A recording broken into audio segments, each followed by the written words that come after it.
Good morning, welcome back to our channel. আশা করবো তোমরা প্রত্যেকে ভালো আছো, আমিও ভালো আছি। এখন বাজে 8টা, আমি উঠে এসেছি 7:30টায়, মানে বিছানা ছেড়েছি 7:30টায়, এখন বাজে 8টা। আমি ঘুম থেকে উঠেছি 6:30টায়, মানে জেগে গেছি 6:30টায়, উঠলাম 7:30টায়। 1 ঘন্টা ধরে এদিক ওদিক করলাম, ভাবলাম হ্যাঁ আমাকে আজকে কাজগুলো করতে হবে। রান্না আছে, মানে বিরিয়ানি দেখবে বেশিক্ষণ টাইম লাগে না, আলু সেদ্ধ হয়ে গেলে, মাংস কষানো হয়ে গেলে হয়েই গেল মোটামুটি। ও, ডিমটাও বার করতে হবে, রাইট? তো এই সবই আর কি মনে পড়ছিল শুয়ে শুয়েও আমার। তারপর আমি 7:30টায় উঠেই গেলাম। উঠে রাতের বাসন মাজাই ছিল, জাস্ট প্রেশার কুকারটা ভেজানো ছিল, যেহেতু সেদ্ধ ভাত করেছিলাম। প্রেশার কুকারটা মাজলাম, মাংসটা ডিপ থেকে বার করলাম, চাল ধুলাম, চালটাকে ভেজালাম। তো এসব কিছু কিছু টুকটাক কাজ করতে করতে আধ ঘন্টা কেটে গেছে। গাছে জল দিলাম। তো আর এখানে একটু কাগজপত্র ছড়িয়ে ছিটিয়ে ছিল, কালকে পপকর্ন খেয়েছিলাম ওই কাগজ ছিল, ধূপকাঠি শেষ হয়েছে ওই কাগজ ছিল। মোটামুটি এইসব কাগজ টাগজ ফেলে এলাম বলতে ডাস্টবিনে জড়ো করলাম আর কি। এবার কালকে যে জামা কাপড়গুলো কেচেছি ওইগুলোকে এবার এই যে ওর এই গেঞ্জিটাতে দাগ লেগে গেছিলো, দেখো আমি আবার নিয়ে আসার পর শোকানোর পরে ওর মেলে দেখেছে যে দাগ উঠেছে কিনা, মানে বিশ্বাস হয়নি আমাকে যে সত্যি উঠলো কিনা দেখি। আসলে ওর এই গেঞ্জিটাতে কি যে গেরো লেগেছে, বাপরে বাপ! পুজোর সময়ও এটার মধ্যে 14 গন্ডার সিঁদুর লাগিয়ে এনেছিল, মানে দুর্গাপুজোতে পড়েছিল, ব্যাস সিঁদুর ফিঁদুর লাগিয়েছিল। আর গেঞ্জিটার কালারটা এমনি হালকা lemon yellow colour, lemon green যেটা বলে আর কি, তো সেই কালারটা। তো ওই জন্য হালকাও কালারটা, এমনি কালারটা ভীষণ সুন্দর, আমি পছন্দ করে কিনেছি, মানে দিয়েছিলাম, এটা টুবাইদাওকে দিয়েছিল, ওয়েবসাইট থেকে কিনেছিল এটা। তো যাই হোক, তো চলো এগুলোও ভাজ করব। কালকে মশলাপাতির কৌটো, তেলের কৌটো ধুয়ে দিয়েছিলাম, সেগুলোকে ঢালবো, কারণ মাসের শুরুতে তো এগুলো শেষ হয়ে যায়, তারপরে এগুলো ধোয়া পড়ে। তো ওগুলোও ঢালবো। অনেকদিন ধরে কাঁচের যে বোলগুলো ছিল ছোট্ট ছোট্ট, কালকে যেগুলো ধুয়েছি, ওগুলোতে মশলা ঢালা হচ্ছিল না, কারণ ধোয়া হচ্ছিল না, ভেতরে মশলাপাতি ছিল একটু। তো ধুয়ে দিয়েছি ফাইনালি। কালকে আমি এবার মশলাগুলো ওর মধ্যে ঢালবো। আসলে বড় কৌটোগুলো থেকে রোজ ওরকম ঢেলে ঢেলে দিতে দেখো যে আমাকে, ওটা কিন্তু একটু রিস্ক বটেই। ধাপ করে পড়ে গেলে মশলাটা, রান্নাটা শেষ হয়ে গেল। মশলাটা তো নষ্ট হলোই, রান্নাটাও শেষ হয়ে গেল, রান্নার সবজি টবজিও নষ্ট। তো ওই জন্য ভাবছিলাম কদিন ধরেই যে ধোবো ধোবো ধোবো, হচ্ছিলই না কিছুতে। আলসেমি, আর কিছুই না, টাইম পাইনি এরকম নয়। তো চলো কাজগুলো করে নিই তাহলে, তারপর দেখা হচ্ছে তোমাদের সাথে। এখন বাজে 8:30, আমি সমস্তটা এখানে গুছিয়ে নিয়েছি। আলু কাটা গেছে, পেঁয়াজ হয়ে গেছে, আদা রসুনের পেস্ট আছে, আর হচ্ছে মাংসটাও ধুয়ে নিয়েছি, আর তেলটা কেটে রেখেছিলাম, কালকে থেকে লাগছিল ভাজাভুজি করতে, তো তখন তো কৌটোটা ভেজা ছিল, তাই এইভাবেই রেখেছিলাম। একেবারে ভাবছি যে আজকে ইউজটা করে নিয়ে তারপরে বোতলে ঢেলে দেবো। আর এখানে দেখো মশলাপাতিও সব কৌটোয় কৌটোয় আমি ঢুকিয়ে দিয়েছি। প্রমি উঠে গেছে বলে মনে হচ্ছে, চালটা ধুয়ে আমি ভিজিয়ে দিয়েছি, এখানে ডিমটা সেদ্ধ হতে বসিয়েছি। তো এই হচ্ছে সকালের কারুকার্য। এখন বাজে 8:30, 9:06 বেজে গেছে। এবার ডিমগুলো সেদ্ধ হয়ে গেছে, ভাবছি আলু ফালুও করে নিয়ে এবার একে একে করতে থাকি আমি। আসলে না দেখতেই মনে হয় কি ও ঠিক আছে হয়ে যাবে বিরিয়ানি তো, কিন্তু একে একে সবটা গুছিয়ে নিতে একটু টাইমই লাগে। তো ভাতটা, চালটা তো আমি 8টার দিকে, 7:45টার দিকে ভিজিয়েছি, তো ওটা 9:45টার দিকে ভাতটা বসাবো, 2 ঘন্টা চালটা ভেজাবো। আমি না ওভারনাইট কখনোই ভিজিয়ে রাখতে চাই না, কারণ চাল তাহলে না ভেঙে যেতে চায়। যত বেশিক্ষণও সবকিছু ভালো নয় আর কি। হ্যাঁ হয়তো ভাতটা তাড়াতাড়ি হয়ে যেত, কিন্তু চাল ভেঙে যায়, মানে ভাত হওয়ার সময় ভাতটা ভেঙে ভেঙে যায়।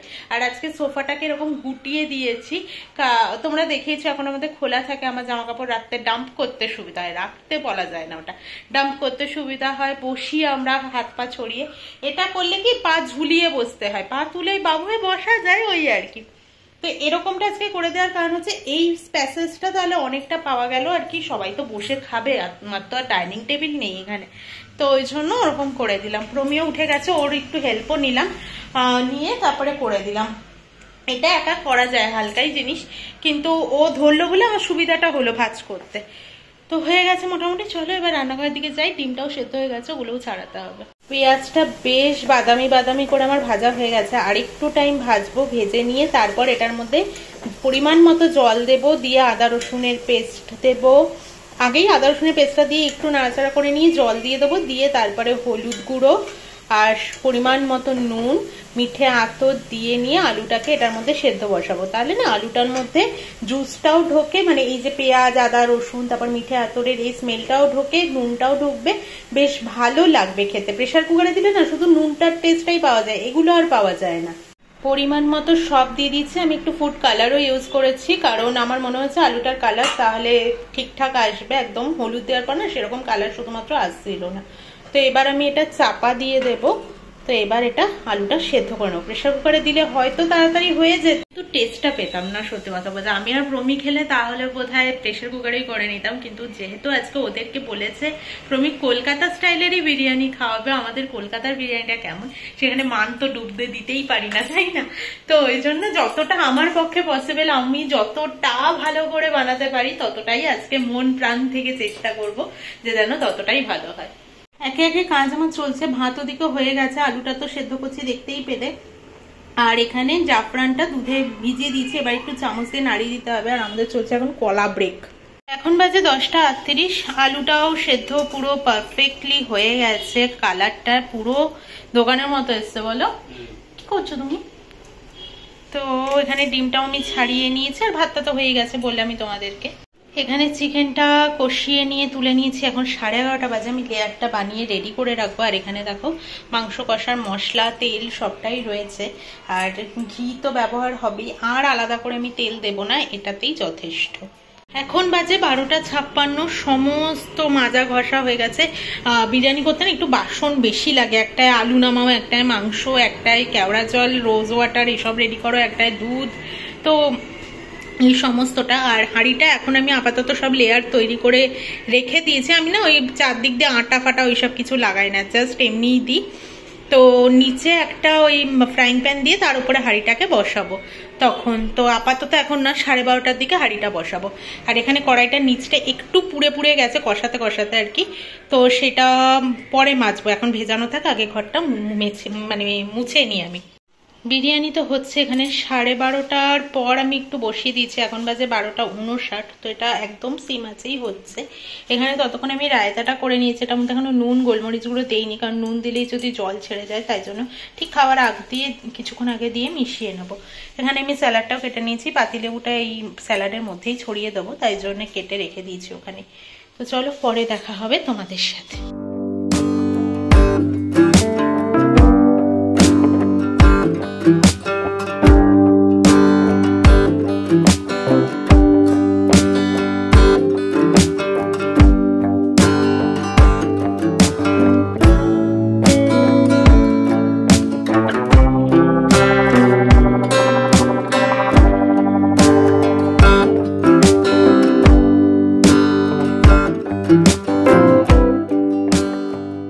এখন বাজে 4:30। এই জাস্ট স্টেশনে বসলাম, পর্দা ফর্দা প্রমি দিয়ে দিয়েছে। একটু টান টান হবো, মানে পাটা ভীষণ ব্যথা করছে।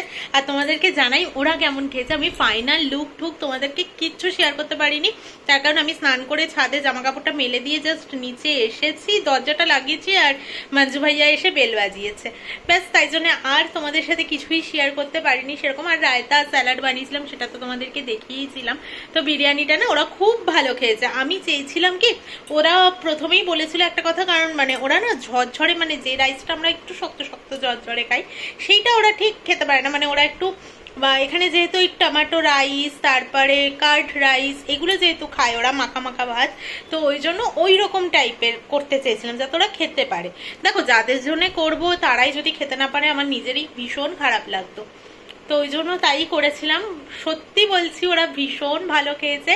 আর মানুষের খাওয়া দেখলে বোঝা যায় না যে সে কেমন খাচ্ছে বা কিছু, তো সেটা দেখে আমার আর প্রমির ভীষণ ভালো লেগেছে। আমরা স্যাটিসফাইড যে ওরা ঠিকঠাক মতো, আমরা ভীষণ আনন্দ পেয়েছি। কারণ সত্যি কথা বলতে এটা একটা রিস্ক, ওদের কাছে যেরকম এটা একটা রিস্ক যে ওদের খাবার আমাদের কেমন লাগবে, আমাদের কাছে একটা রিস্ক যে আমাদের খাবার ওদের কেমন লাগবে।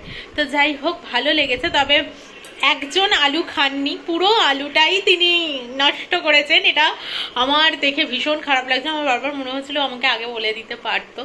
যাই হোক ঠিক আছে, কেউ কেউ থাকে এরকম যে বলতে পারে না, বা একটু এমনিও একটু লাজুক প্রকৃতির, খুব আস্তে কথা বলে। তো যাই হোক আবার তোমাদের সাথে বিকেলে দেখা হচ্ছে। মাই চিকেন অ্যান্ড মোড়েতে এসেছিলাম, কিন্তু মাছ পেলাম না। আমার ছোট রুই বা এরকম কিছুর দরকার ছিল, কিন্তু কাতলাও বড় সাইজের রয়েছে, আর রুই শেষ হয়ে গেছে। বলছে আজকে প্রচুর কাস্টমার এসেছিল, মানে সুপার সানডে নাকি কেটেছে, মানে ওদের ব্যবসা ভালো হয়েছে। তো খুব ভালো কথা এটা, আমি পাইনি তো কি আছে, ঠিক আছে। তো দেখি কাল পরশু এসে যদি পাই তো নিয়ে যাব। আমার মঙ্গলবার থেকে মাছটা লাগবে। আর প্রমি এখানে দাঁড়িয়েছে চা খেতে। ব্যাঙ্গালোরে ইদানিং এত গরম পড়েছে যে কি আর বলবো, বাবা এতে হ্যালোজিন ধরিয়ে দিচ্ছে।